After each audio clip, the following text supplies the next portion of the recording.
নামাজের সময় পায়ের গিরা ঢাকার জন্য কাপড় খুঁজে পাচ্ছিলেন না বাবর আজম। ওদিকে জামাতে নামাজ পড়ার সময় প্রায় শেষ হয়ে আসছিল, তাই তো উপায় না দেখে বড় টাওয়াল পেঁচিয়ে জামাতে অংশগ্রহণ করলেন বাবর। সে সময় মাঠে উপস্থিত ছিলেন প্রচুর দর্শক। বাবরের এমন কর্মকাণ্ড দেখে হতবাক হয়ে যায় দর্শকেরা। তবে নামাজের সময় চিৎকার চেঁচামেচি বন্ধ রাখতে হয়, তাই তো যখন জামাতে নামাজ পড়ানো হচ্ছিল সেই সময় দর্শকরা ছিল চুপ। এরপর নামাজ শেষ হবার সাথে সাথে গ্যালারি জুড়ে বাবর বাবর বলে চিৎকার শুরু করে দেয় দর্শকেরা। নামাজ পড়া শেষ হবার সাথে সাথে এমন চিৎকার শুনে অবাক হয়ে বাকি পাকিস্তানি খেলোয়াড়রা পিছে তাকিয়ে দেখে, তখনই দেখতে পায় গ্যালারি জুড়ে বাবর বাবর চিৎকারে মুখরিত দর্শকেরা। অবশ্য সে সময় বাবর আজম পিছে ফিরে তাকাননি, কেননা দেরিতে নামাজ পড়ার কারণে বাকি থাকা নামাজের অংশ আদায় করে নিচ্ছিলেন তিনি। তবে নামাজ শেষ করার পর বাবর যখন উঠে দাঁড়িয়েছিলেন তখন অল্প কিছু সময়ের জন্য গ্যালারিতে থাকা দর্শকদের দিকে তাকিয়েছিলেন।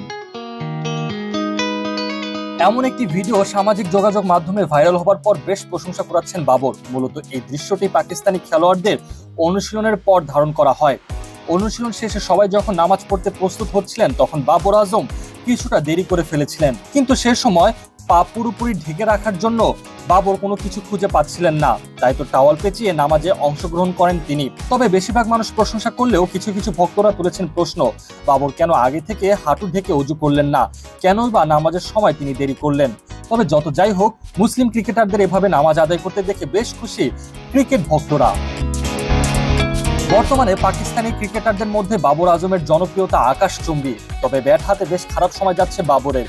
বিশেষ করে বাংলাদেশের বিপক্ষে খেলা দুটি টেস্ট ম্যাচে ব্যাট হাতে খুব একটা আহামরি পারফর্ম করতে পারেননি তিনি।